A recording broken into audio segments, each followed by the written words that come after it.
एक गांव में एक आलसी आदमी रहता था। वह कुछ काम धाम नहीं करता था, बस दिन भर निठल्ला बैठकर सोचता रहता था कि किसी तरह कुछ खाने को मिल जाए। एक दिन वह यूं ही घूमते घूमते आम के एक बाग में पहुंच गया।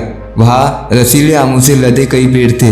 रसीले आम देख उसके मुंह में पानी आ गया और आम तोड़ने वह एक पेड़ पर चढ़ गया। लेकिन जैसे ही वह पेड़ पर चढ़ा, बाग का मालिक वहां आ पहुंचा। बाग के मालिक को देखकर आलसी आदमी डर गया और जैसे तैसे पेड़ से उतरकर वहां से भाग खड़ा हुआ।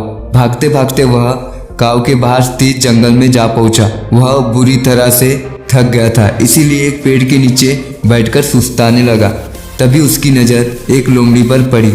उस लोमड़ी की एक टांग टूटी हुई थी और वह लंगड़ा कर चल रही थी।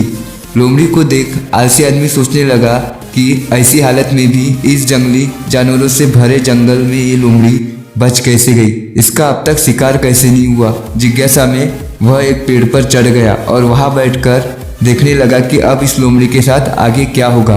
कुछ ही पल बीते थे कि पूरा जंगल शेर की भयंकर दहाड़ से गूंज उठा, जिसे सुनकर सारे जानवर डरकर भागने लगे। लेकिन लोमड़ी अपनी टूटी टांग के साथ भाग नहीं सकती थी, वह वहीं खड़ी रही।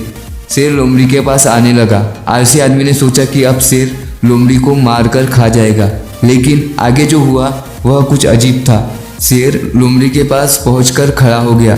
उसके मुंह में एक मांस का टुकड़ा था, जिसे उसने लोमड़ी के सामने गिरा दिया।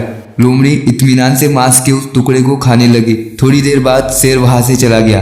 ये घटना देख आलसी आदमी सोचने लगा कि भगवान सच में होते हैं। उसने धरती के समस्त प्राणियों के लिए, चाहे वो जानवर हो या इंसान, खाने पीने का प्रबंध कर रखा है। वह अपने घर लौट आया।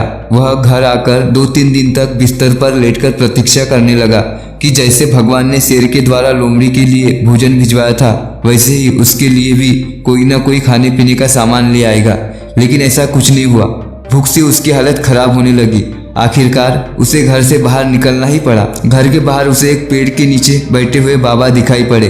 वह उनके पास गया और जंगल का सारा वृत्तांत सुनाते हुए बोला, बाबा जी, भगवान मेरे साथ ऐसा क्यों कर रहे हैं? उनके पास जानवरों के लिए भोजन का प्रबंध है, लेकिन इंसानों के लिए नहीं। बाबा जी ने उत्तर दिया, बेटा, ऐसी बात नहीं है।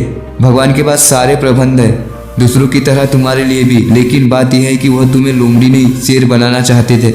वैसे ही हम सबके भीतर क्षमताओं का असीम भंडार है, बस अपनी अज्ञानतावश हम उन्हें पहचान नहीं पाते और स्वयं को कमतर समझकर दूसरों की सहायता की प्रतीक्षा करते रहते हैं। स्वयं की क्षमता पहचानिए, दूसरों की सहायता की प्रतीक्षा मत करिए। इतने सक्षम बनिए कि आप दूसरों की सहायता कर सके।